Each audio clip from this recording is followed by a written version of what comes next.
place in cocktail history. So what have these bitters got to do with the origin of the cocktail? Well, by definition, a cocktail contains bitters, and these bitters were used by my ancestor, Antoine Peychaud. He was a pharmacist around the corner. He would use these bitters to serve to his customers in this coquetier, which is a French egg cup. Coquetier. Coquetier, C-O-Q-U-E-T-I-E-R. Americans would come into his shop and they would see people imbibing little brandy drinks out of these cups, and they would say, "What's that?" And he would say, "Well, that's a coquetier," referring to the vessel rather than the drink itself. But as the story goes, the word coquetier became blurred into cocktail. They had trouble pronouncing it. Right. It's a fantastic theory. I really like that one. That seemed fairly conclusive, but could it really be the only theory out there? Time to consult a classic reference work, The American Language.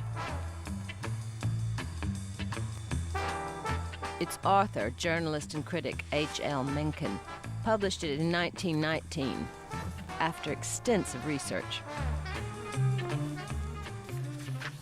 Aha!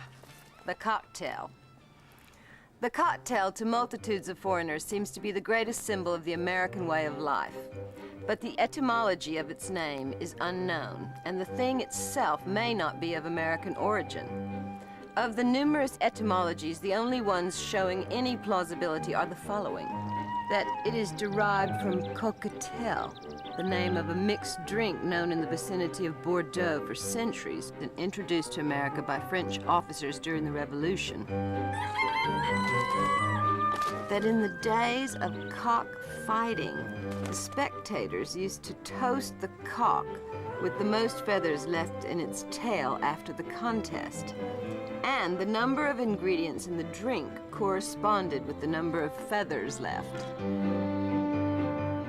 That it descends from cock ale, a mixture of ale and the essence of a boiled fowl. That its parent was a later cock ale, meaning a mixture of spirits and bitters fed to fighting cocks in training. I don't buy any of these theories. I still go for the egg cup. That one gets my vote, the coquetier.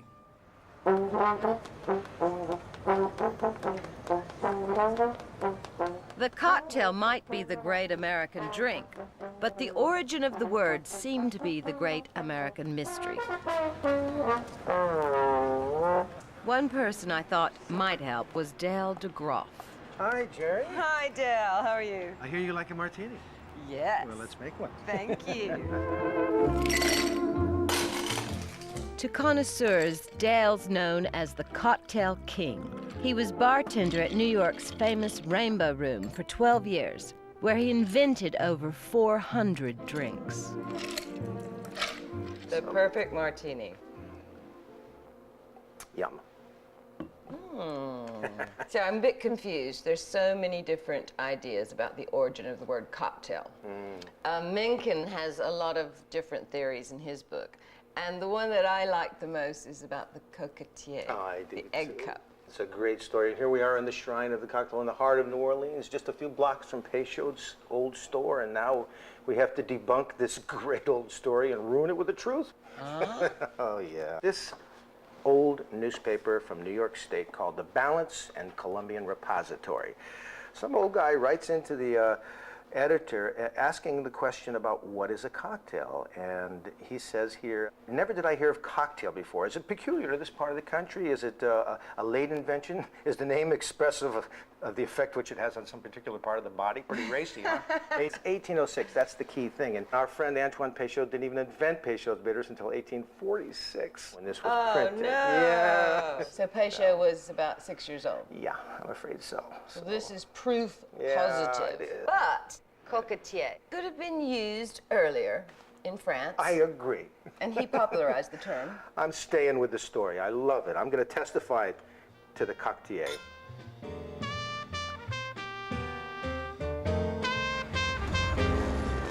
Maybe the cocktail isn't so American after all. I think I've traced its history as far as it can go on these shores. The next step would be to see if a drink was ever served up in a coquetier, an egg cup, in France. Unless, of course, someone out there knows differently.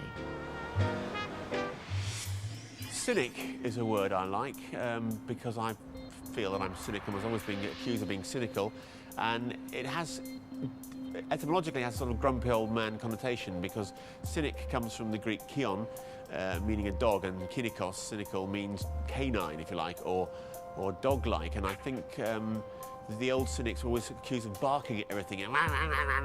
So I like cynic. My favourite word beginning with C is callipygian, meaning having finely shaped buttocks. Not a word that's often applied to me, sadly. These horses are about to be curried. Now don't be alarmed. The 13th century Middle English verb to curry derives from an Old French word corrailler, and although the French love a delicious horse frite, this simply means to groom. It led to the expression curry favour, which means to use flattery or suck up. This came from curry favelle, favelle being a horse in a popular medieval story. Over time, favelle evolved into favour. And wouldn't you rather flatter your boss by paying him a compliment than actually assist with his personal grooming?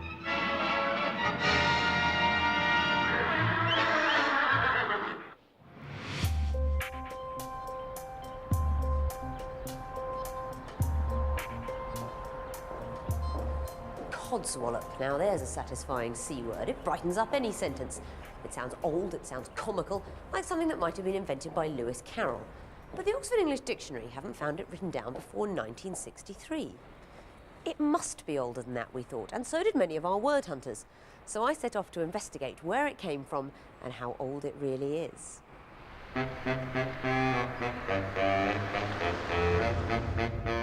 I'm off on a quest for codswallop, which may sound daft, but too late. I'm already travelling south.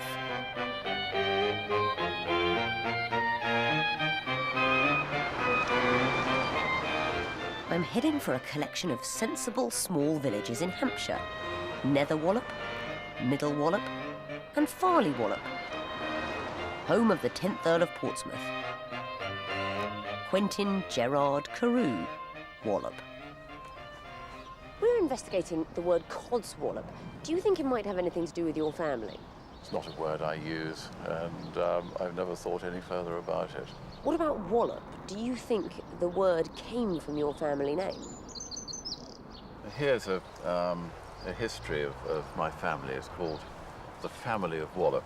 Sir John Wallop, a Knight of the Garter, is probably the most distinguished member of his family, and the origin of the verb to wallop, meaning to thrash, may be found in the way in which he burnt 20 French towns and villages and demolished several harbours and walloped the foe to his heart's content. An intriguing theory, but the OED begs to differ. In fact, far from being about getting one over on the French, the dictionary says to wallop actually derives from French, the verb galloper, meaning to gallop. In the Middle Ages, walloping and galloping were the same. Later, walloping also came to mean to thrash. And speaking of getting thrashed, later still, wallop became a slang term for beer. But enough wallops, time to look at the cod bit. These are cods, and yes, it's an enticing tray of ram's testicles. Doesn't have to be ram. Cods is just old slang for the testicles of any creature, hence codpiece. I'm having a bit of trouble being so near these because I recently became a vegetarian. And when I say recently, I mean about 30 seconds ago.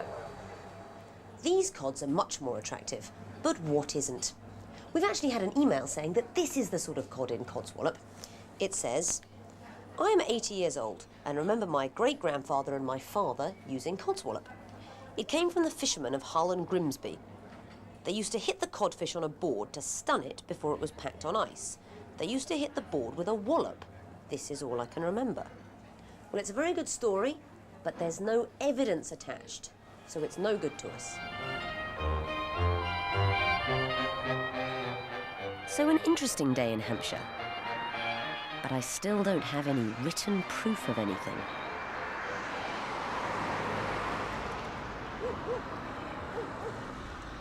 Suddenly, a glimmer of hope, a new dawn. We've had an email from Joe Cunningham, who's in Canada, and he says that Codswallop turns up in an old episode of Hancock's Half Hour.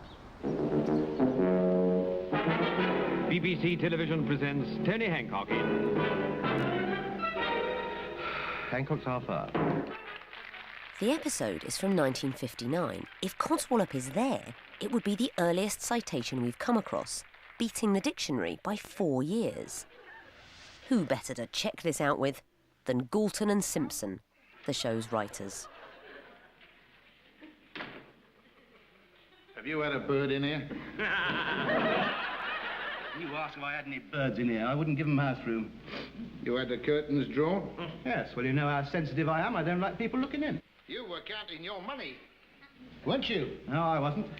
Don't give me that old codswallop. You were counting your money. You were having... There it is. There it is. There it is. I'm going to pause it there. How do you think you would have arrived at a word like Codswallop? Because it was there, like the Mount Everest. No, it was in everyday language, I'm sure of it. And it sounds Dickensian to me. It really does. Codswallop sounded funny. Was it a rude thing to say? No, it wasn't, but it sounded rude. And I knew what it was a euphemism for. I knew that what we really wanted to say was something, something much ruder. I have the script here. Would you like to see it? I would love to see it. Well, I don't know whether you ought to. Please let me. Well, put your gloves on then. No. I'm going to hold it very... Look at this. I'm on a proper old manual typewriter. There it is. Don't give me that old Codswallop.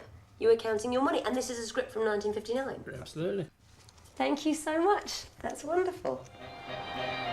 It's great to have an antedating. Now there's just the small matter of the etymology. Fortunately, word hunters have been helping out by the dozen, most plumping for the same story.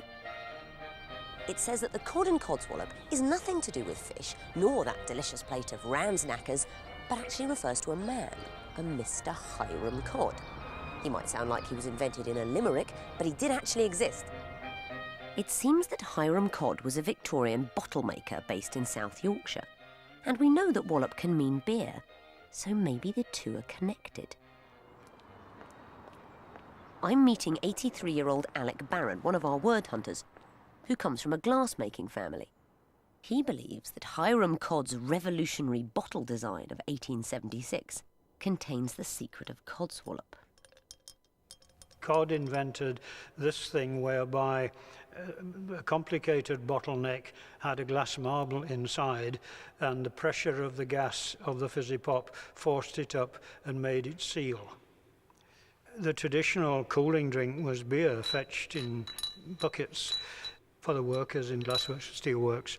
But it also was the age of teetotalism, and I think very possible that a worker in glass or steel or wherever, instead of having a drink of the beer in the bucket, would take a bottle of mineral water, and disparagingly his mates who were the beer drinkers would say, well, that's Codswallop you've got there, in a tone of contempt. But because people were being a bit disparaging about it, therefore Codswallop came to mean nonsense. It became something silly. That's right, yes, something inferior, something not worth considering. So, the only thing we need is something written down, some kind of printed evidence. And I mean, the flowery 19th century local reporter's prose would never descend to quoting a thing like Codswallop, so I don't know where you're going to find it. But the Hiram Cod theory has even been commemorated in bricks and mortar. There's a bottle museum based in Elscar near Barnsley, named in its honour. Have you actually seen the word Codswallop written down? No, I think it's local verbiage that's handed down. The thing is, I really want to believe this, but I know that the dictionary won't accept it without the written evidence. I think it's probably out there, and somebody somewhere will know where it is. It must be written into some literary work, either a sort of a book or a magazine.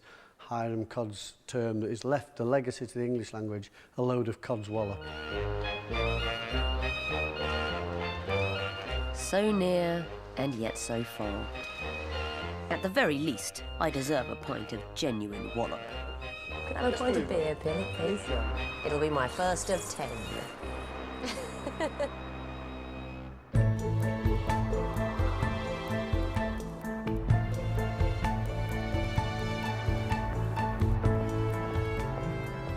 If it were up to me, Hiram cod would have a guaranteed place in the OED. Regrettably, it's not. The dictionary's top editorial team must approve any changes, so I'm taking them my new evidence on codswallop. But will it pass muster? Codswallop. Origin unknown, says the OED. Definitely the most plausible theory is Hiram cod. Cod's bottles, full of wallop, slang for beer. Why can't it go in? It would be nice, wouldn't it? But the problem is, when is the first evidence that anybody called Mr. Cod's drink codswallop? People have been writing to us and saying this is where it comes from since the 1970s, which is, but no earlier than that. There's no earlier evidence that codswallop was ever a name for the drink. So how could it get transferred from the name of the drink to the name of the nonsense and drivel if it never was the name of the drink in the first place? Could it not go in at least as a possible theory? Our first occurrence is, that we've been able to find, is 1963, and there's a huge gap in the evidence. There might be a case for mentioning it as a popular etymology that's often suggested, just so that we don't have to receive any more letters telling us about this theory. And you mentioned 1963. We can get it back earlier than that. Good. 1959, I put to you this script from Hancock's Half Hour by Galton and Simpson. Here's a mention. Right.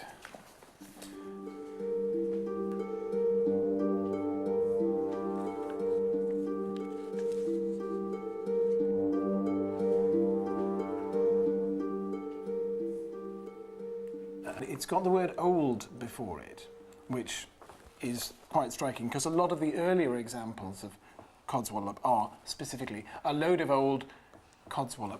So, John, an earlier citation, the Hiram cod theory. What happens now? Well, what happens now is that I think we should include a reference to Hiram cod in the etymology. Not because we necessarily believe it. We'll cage it round with a certain amount of uncertainty. As far as the Hancock's Half Hour script is concerned, 1959, it's 4 years earlier than our present first example for codswallop. It looks a good example, it looks great.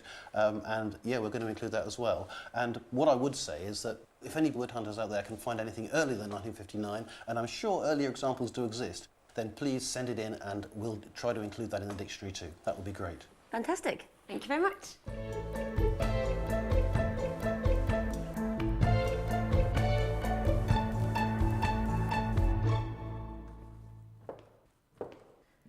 It took more than 70 years, but in 1928, the first edition of the Oxford English Dictionary was finally published in full. This was as comprehensive a record as humanly possible of the English language, more than 400,000 words. But some half dozen or so words were left out, quite deliberately, despite having an impeccable pedigree. Take the word which is still considered the most offensive in the language. Look it up in the C volume, and you won't find it. It's in the modern dictionary. Nevertheless, viewers of a sensitive disposition might wish to look away now. Germaine Greer is not in that camp. We asked her to consider the word's long history and its future. Look inside your dictionary, and L-O-V-E you will see. But nothing in the dictionary will tell you what that word can be. Love is a four-letter word. Love is a four-letter word. By the time you really learn what it is all about, it can drive you crazy, turn you inside out. But love is a four-letter word. Why is this the most offensive word in the English language? Over time, all the other rude words have lost their potency, but this one seems to have gained power. Do you find the word offensive? I do, actually. Yes. No. No, I don't. Shouldn't be used about anywhere. If it's someone I don't like, yeah. You would never use it in lovemaking? No. It actually doesn't really bother me. Don't think it's appropriate in civilised company. I have in times used the C word, but I kind of save it for those special occasions when no other word is going to suffice. If you stick your finger in the car door, that's probably the right time and place. It would be more offensive you saying cunt than me saying it. To hear a lady use it, well, they're not a lady, are they? Don't like swearing at all, and especially that C word. In the 1970s, I thought this word for the female genitalia shouldn't be abusive. I believed it should be an ordinary, everyday word. But whilst I championed the C word, other people saw no problem with the decent words women had been taught, and they still don't. Well, I hear you say she's an educated woman. Why does she have to use the vulgar term? Why can't she use the proper word? By which I suppose you would mean vagina. But what's proper about that word? First of all, it's a Latin word, originally applied in the 17th century by male anatomists to any muscle covering, not just the female genitals. Secondly, it refers to the internal canal only. All the bits that make it fun are left out. The C word refers to the whole box and dice. But the really nasty thing about vagina is what the word really means is sword sheath. Now, I refuse to think of my sex as simply a receptacle for a weapon. To me, the C word is far less contentious. The word can be traced back to the prehistoric ancestor of English, German, and all the Scandinavian languages.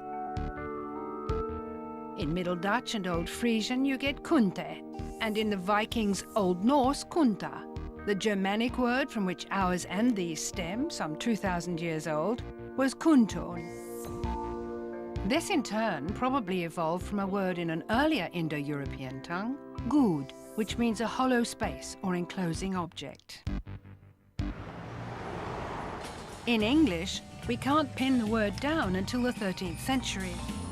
In the heart of the City of London, beside the old church of St. Pancras, there used to be a street popular with prostitutes. Everyone would have known exactly what was sold there, thanks to its name. Over there, running alongside the old church of St. Pancras, there was an alley. It was called Grope Cunt Lane.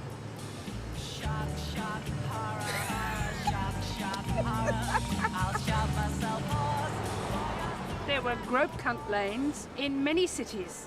It referred, of course, to the haunt of prostitutes. Though it's fair to say, in some towns it got shortened to Grope Street and then to Grape Street. But for whatever reason, those names have virtually disappeared. My own theory is that people found they could say the name, and as long as the names were vernacular and known only to local people, they could use them. But when you had official street names, unfortunately, the C word had to disappear. Literature, however, always trod more carefully with the word. In the late 14th century, in the comic Miller's Tale, the poet Geoffrey Chaucer puns on it in the line, "He caught here by the quainte," which literally means the peculiar parts.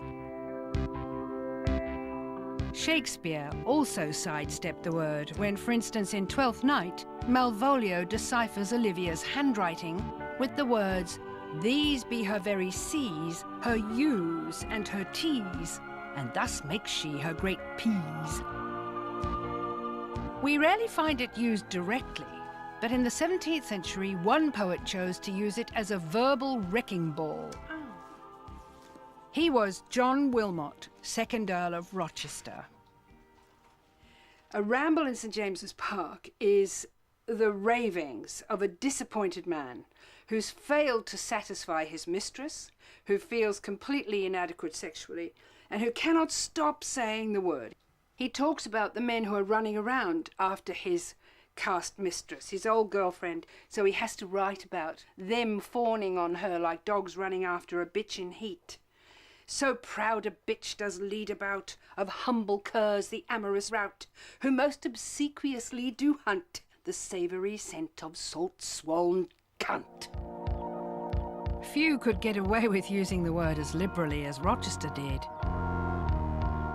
When lexicographer Francis Gross published his Dictionary of Slang in 1788, he could barely bring himself to print it. Ah, here it is. C asterisk asterisk T. All the other words are written out in full. A nasty name for a nasty thing. God.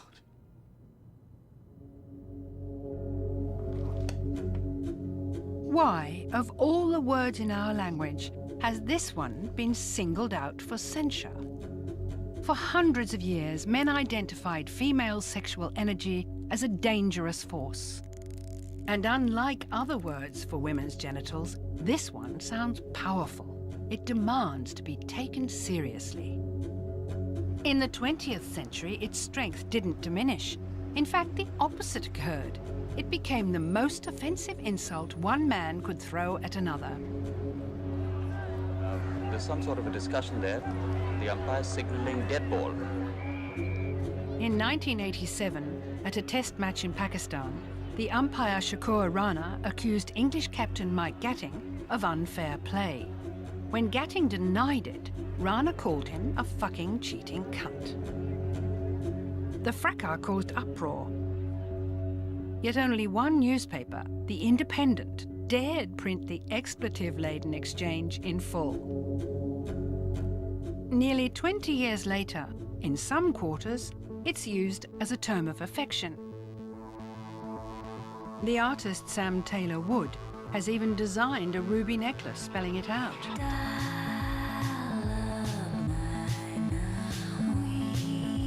Yet for most people, the C word is still a very offensive term, which leaves us with the dilemma of what we should call the female sex organs. Although there are far more slang terms for women's parts than for men's, none of them has ever been embraced by women themselves. What is the psychological impact of there being no commonly acceptable word for the vulva? It can make consultations very difficult, and I think it can make it difficult for the woman herself.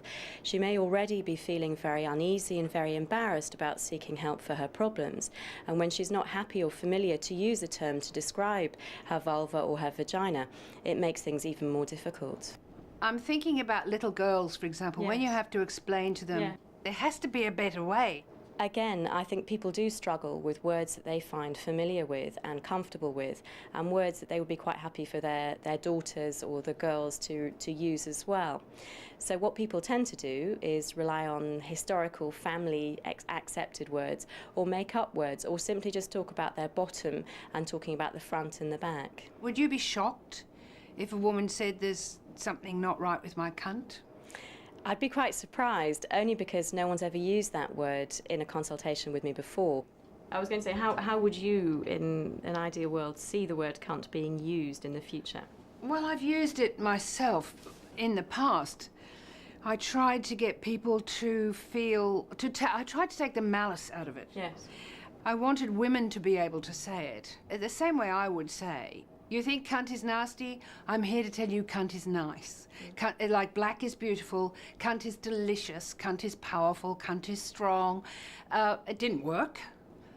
And now, in a way, I'm sort of perversely pleased because it meant that it kept that power.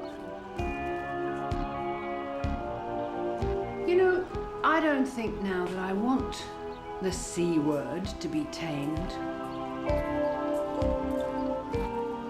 I love the idea that this word is still so sacred that you can use it like a torpedo. You can hold people below the waterline. You can make strong men go pale. This word for our female sex is an extraordinarily powerful reminder of who we are and where we come from. It is a word of immense power to be used sparingly.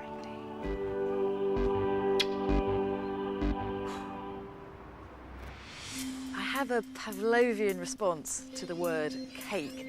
When I hear it, I do start salivating. Cake.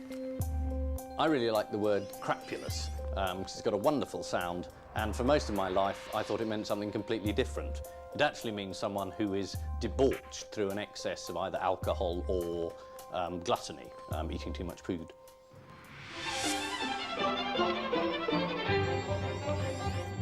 When did the chattering classes first start chattering?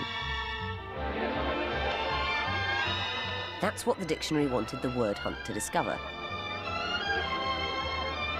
This is usually a derogatory label applied to members of the metropolitan middle class, freely given to voicing their opinions. The dictionary had dated it to 1985, but one word hunter discovered it in a 1984 article in the Times by Ferdinand Mount. Here he gives the liberal intelligentsia the alias chattering classes. It's only a year, but it's still a result, and it's going in the dictionary. Unless, of course, you can do better.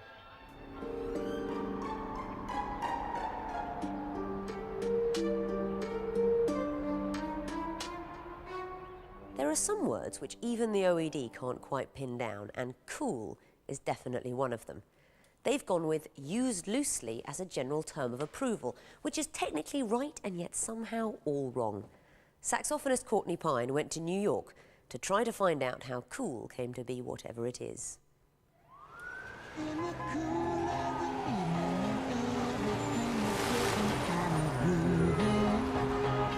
This is a word that defies definition. Trying to describe cool is as pointless as trying to be it. Call yourself cool, and you're definitely not. And then you stop and say, all right, love is kind of crazy. When I was at school, I definitely wasn't cool. I wanted to be cool, but no, I just couldn't find it. Taking up the saxophone was when I became cool, as far as I'm concerned. The guy in the year above me with the afro, the cool guy, he played saxophone. You know, everybody looked up to him and thought that he was it. And I thought, well, maybe if I got a saxophone, that would help me to become cool.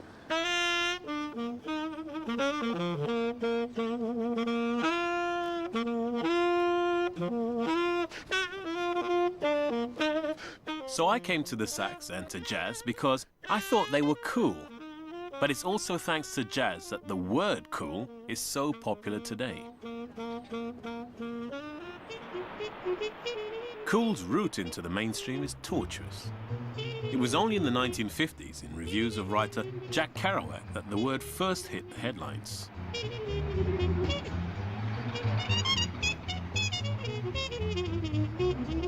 Kerouac was one of a group of young white writers known as the Beats.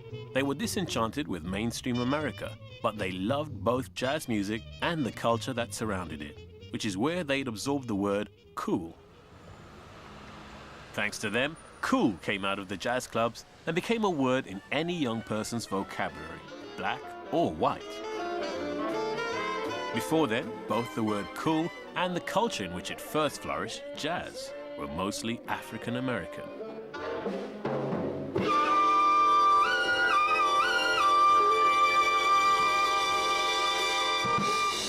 One jazz saxophonist influenced the spread of cool. He not only had a distinctive sound, but also a distinctive language to go with it.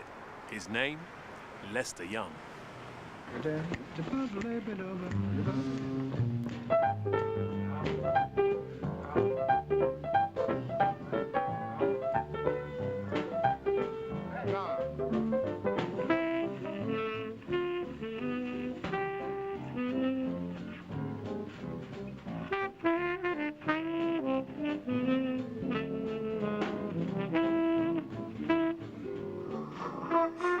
Even when he breathes, it's cool.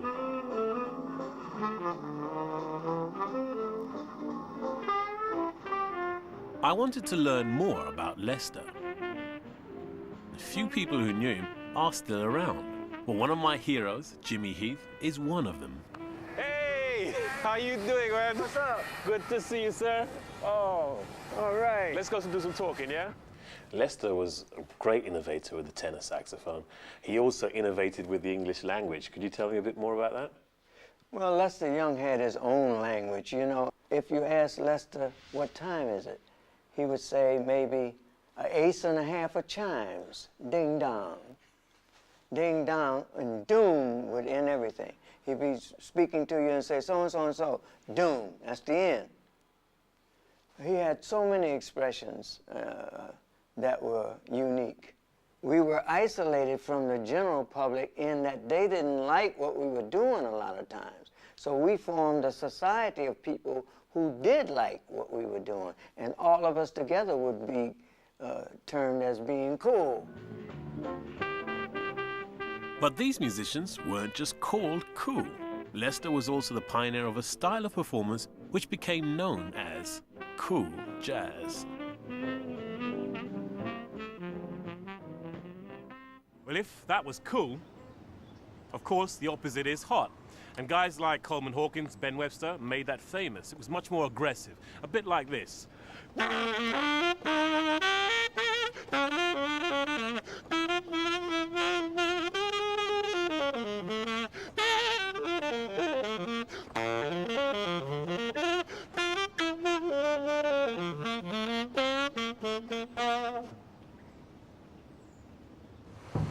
But though Lester Young might have been the master of cool jazz, was jazz itself the original source of the word cool, meaning all it does now? I found out it also has a life in literature. Langston Hughes, one of the most important African-American poets of the 20th century, uses cool in his 1948 poem, Motto. I play it cool. I dig all jive. That's the reason I stay alive. My motto, as I live and learn, is dig and be dug in return.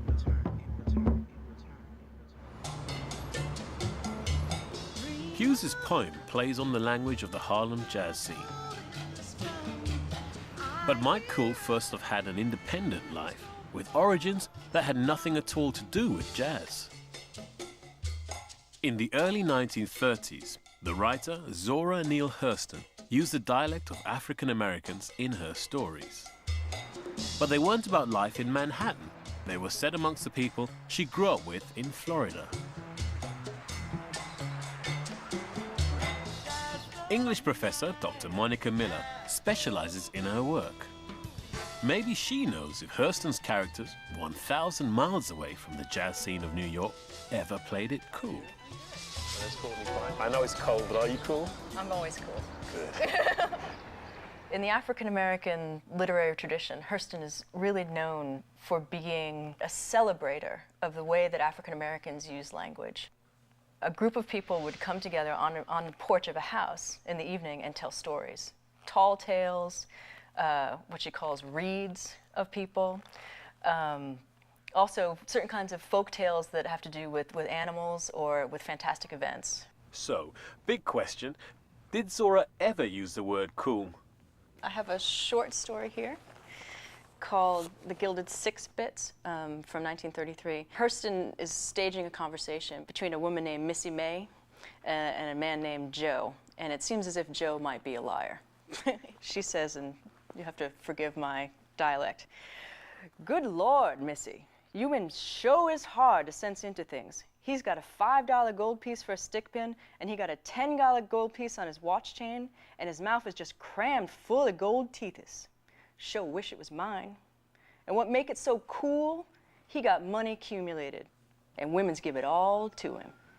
Nice. So that phrase, what make it so cool, is the way that she always used the word cool, which I think contains a meaning we use today. So where do you think the word cool comes from? I wonder, because we think of the word cool when it doesn't mean fantastic, fabulous, wonderful, as simply not hot.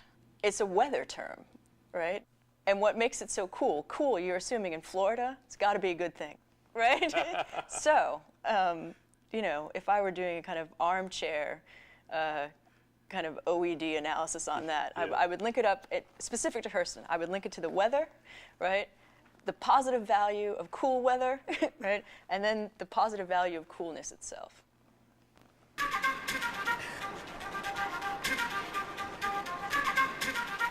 Zora committed cool to paper in 1933. But when I check out the earliest example of the word used with the same meaning in the OED, she's not there. It says here, also used loosely as a general term of approval. 1948, New Yorker, 3rd of July. The bebop people have a language of their own. Their expressions of approval include cool. That's 1948. Well, Zora Neale Hurston hooked this up in 1933. I think these folks here, the OED, gonna have to change these records.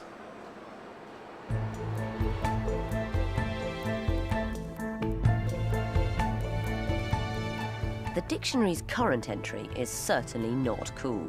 Not only does it have no evidence of the word used in the modern sense before 1948, but it states that cool was used in the jazz world first and spread from there, which we think is the wrong way round. But is our evidence robust enough to withstand the team's meticulous scrutiny?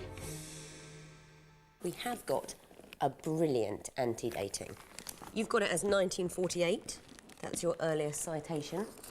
We've got this short story by Zora Neale Hurston, 1933.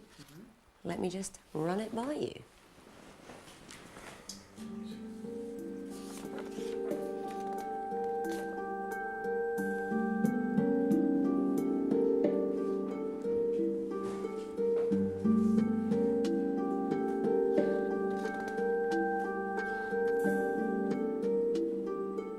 Peter, I'm going to sit up like a normal person. What do you make of it? Is this taken from the first publication of this story? I believe so. Then That is the original. Then the date looks good, and the meaning looks pretty spot on. Tanya, you're nodding? I think it's also important more widely in helping us understand the history of the word. I think to some extent we need to rewrite that. We assumed that the use in jazz came first, and then from this specific use, the term was then used more widely as a term of approval. We can see now with this antedating that the general use comes first, and the use in jazz looks like it's developed out of a more general use in speech, which is great. John, you're a hip cat. I've certainly never met a cooler dictionary compiler. Do you think we might look at the definition? And what about this antedating?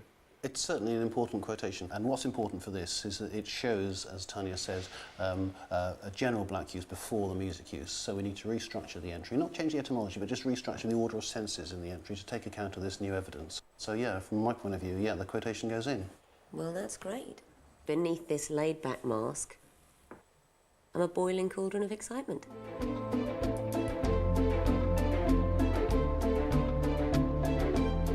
That's a very good result. We got Codswallop earlier and cool back by a full 15 years, changing the dictionary and actually changing history. But maybe you can do better than us. If so, let us know at bbc.co.uk/balderdash. If you go there now, you'll be able to look up the OED entries for all the C words from today. Yes, including that one. But why not be mature and look up one of the other 46,904 words listed under C? Meanwhile, keep hunting. There are still plenty of word mysteries to solve. Joanna Lumley is in the Up in Town monologue next, followed at 10 with the threat of a reshuffle in the award-winning political satire, The Thick of It.